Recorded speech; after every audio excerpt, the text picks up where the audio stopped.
नमस्कार मित्रों, मैं हूं doctor Pankaj Agarwal, hormone care research centre Ghaziabad से।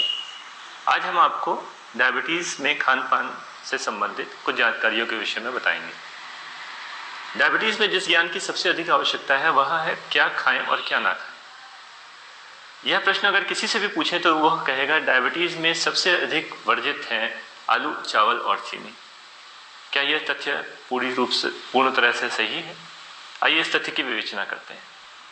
यह सही है कि आलू, चावल और चीनी यह खाद्य पदार्थ हमें कार्बोहाइड्रेट सप्लाई करते हैं और कार्बोहाइड्रेट्स के शरीर में प्रयोग में आने के लिए इंसुलिन की आवश्यकता होती है। इसलिए यह खाद्य पदार्थ जब शरीर में पहुंचते हैं और यदि व्यक्ति को डायबिटीज़ है तो वह इनसे निकलने वाली शुगर को उचित रूप से नियंत्रण नहीं कर पाता है, जिससे ब्लड शुगर का स्तर बढ़ने लग जाता है।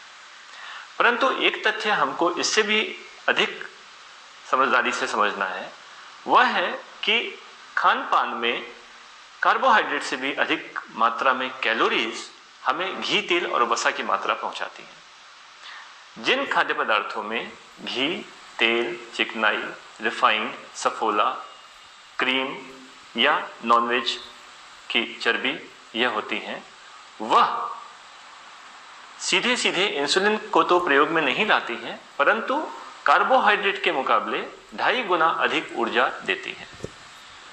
दूसरी बात, यह फैट की ये मात्रा जो हम भोजन में लेते हैं यह हमारे इंसुलिन के असर को कम कर देती है। कैलोरी ज़्यादा देने से शरीर में मोटापा बढ़ता है, यह मोटापा भी इंसुलिन के असर को कम कर देता है।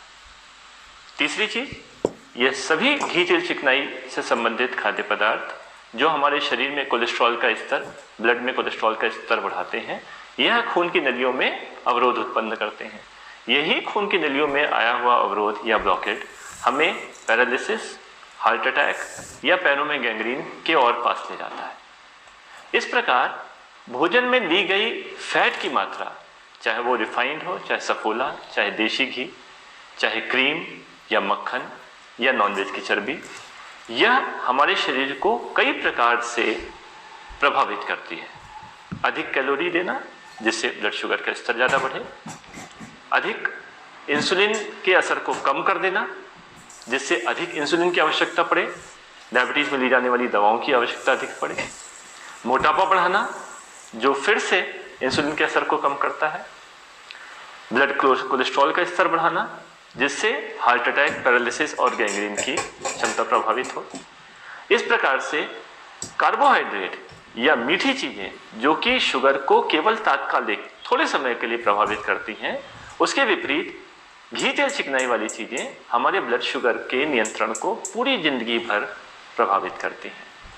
तो मित्रों, इस तथ्य को समझना आवश्यक है कि डायबिटीज में मीठी चीजें, कार्बोहाइड्रेट से भी ज्यादा नियंत्रण की आवश्यकता हमें घी, तेल, चिकनाई या फैट्स की है, क्योंकि यह वो कारण है जो हमें डायबिटीज में कॉम्प्लिकेशंस के या मृत्यु के और नजदीक ले जाते हैं। तो यदि हमारे सामने दो खाद्य पदार्थ हैं, हम किसी से मिलने गए, एक मीठी चाय और एक तली हुई नमकीन हमारे सामने रखी गई, हम यह मानकर कि हमें डायबिटीज है, हम मीठी चाय अवॉइड करते हैं और समोसा, पकौड़ी या नमकीन खा लेते हैं। इस प्रकार से हम अपना 2.5 गुना ज्यादा नुकसान करते हैं। एक समोसा मोटे तौर पे 4 से 5 रोटियों के बराबर शुगर देता है। इसके विपरीत एक कप मीठी चाय 1 से 1.5 रोटी के बराबर शुगर बनाती है। तो हमने मीठी चाय ना लेके और समोसा लिया तो अपना नुकसान और अधिक किया। अमूमन 3 चम्मच तली हुई नमकीन 1 रोटी के बराबर शुगर बनाती है। तो ये खाद्य पदार्थ जो घी, तेल, चिकनाई का स्तर जिनमें ज़्यादा होता है, वह थोड़ा सा लेने में हमें बहुत अधिक दुष्परिणाम पैदा करते हैं। ब्लड शुगर का स्तर अधिक बढ़ाते हैं, इंसुलिन और दवाओं की जरूरत अधिक बढ़ाते हैं, कोलेस्ट्रॉल को और हार्ट अटैक को और नज़दीक ले आते हैं। तो इस बात को समझने की आवश्यकता है कि शुगर में जितना परहेज, जितना नियंत्रण हम मीठी वस्तुओं का, आलू, चावल, चीनी का कर रहे हैं, उनसे अधिक नियंत्रण हमें घी, तेल, चिकनाई का रखने की जरूरत है, जिससे हम कम दवाओं से अपनी शुगर को अच्छा नियंत्रित कर सकें और शुगर के जो मेजर कॉम्प्लिकेशन, जो बड़े दुष्परिणाम हैं, हार्ट अटैक, पैरालिसिस और गैंग्रीन, उनसे अपने आप को बचा सकें। धन्यवाद।